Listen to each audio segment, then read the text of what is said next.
ဇွဲထရွှေဆိုင်နဲ့ဆိုင်းရင်မိုးဖြစ်တဲ့ပြဿနာကိုအခုလိုပညာသားပါဖြေရှင်းလိုက်တဲ့ဆရာဦးအောင်ကျော်ထွန်းဆိုင်းရင်မိုးကတော့တကယ်ကိုဆရာကောင်းသမားကောင်းတယောက်ပိုင်ဆိုင်ထားတဲ့မင်းသားလေးတလက်လို့ပြောရမှာပါအခုချိန်မှာဆိုရင်လည်းမြန်မာနိုင်ငံရဲ့နာမည်အကြီးဆုံးစိန်ရွှေရတနာဆိုင်ကြီးနဲ့အစင်မပြေမှုဖြစ်တဲ့ပြဿနာအပေါ်ဆိုင်းရင်မိုးရဲ့ဆရာဦးအောင်ကျော်ထွန်းကတေချာကင်တွယ်ပြီးဖြေရှင်းလိုက်ပြီဖြစ်ပါတယ်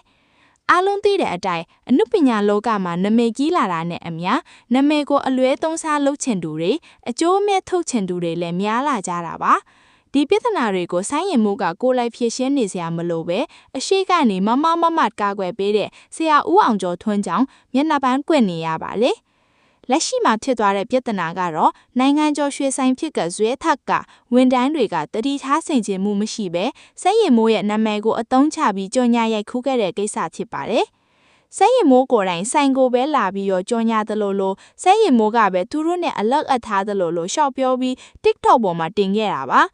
ဆိုင်းရင်မိုးလက်စွပ်ဆိုင်းရင်မိုးဆွဲကြိုးဆိုပြီးနာမည်တက်ယုံဆိုရင်ပြဿနာမရှိပေမဲ့ဆိုင်းရင်မိုးကိုယ်တိုင်ရောက်လာသလိုဟန်ဆောင်ပြီးပြောခဲ့တဲ့အတွက်ပရိသတ်တွေကြားမှာနားလည်မှုလွဲခဲ့ရပါတယ်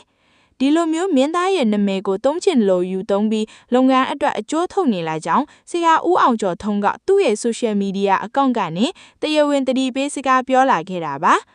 ဆိုင်ကတာဝန်ရှိသူတွေအနေနဲ့သူ့ကိုဆက်သွယ်ပြီးဒီကိစ္စကိုတေချာဖြေရှင်းမယ်ဆိုရင်ဘာမှပြဿနာကြီးစရာမလိုပဲအရင်ကျေးဆုံးဂိုင်တွေဖြေရှင်းပေးပါမယ်လို့ဦးအောင်ကျော်ထွန်းကပညာသားပါပြောခဲ့တာပါ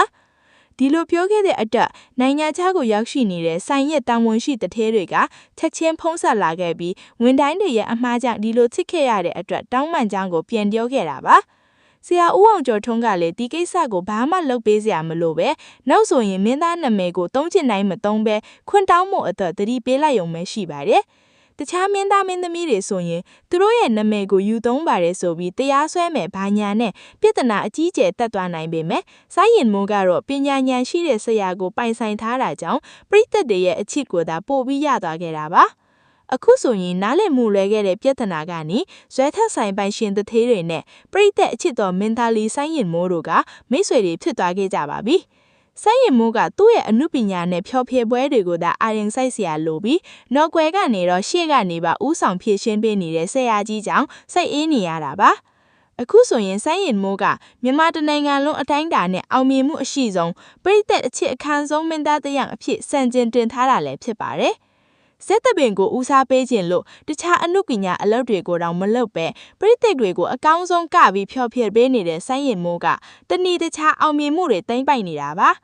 ဆရာဦးအောင်ကျော်ထွန်းကလည်းဆိုင်းရင်မိုးအတွက်မဟာတတိုင်ကြီးတစ်ဖွေရှေ့ကနေကာကွယ်ပေးတယ်လို့ပရိသတ်တွေကလည်းဆိုင်းရင်မိုးရဲ့နာမည်ဂုဏ်သတင်းတိုးတက်အောင်ဂုဏ်သိက္ခာရှိနဲ့အားပေးချစ်ခင်နေကြတာပါ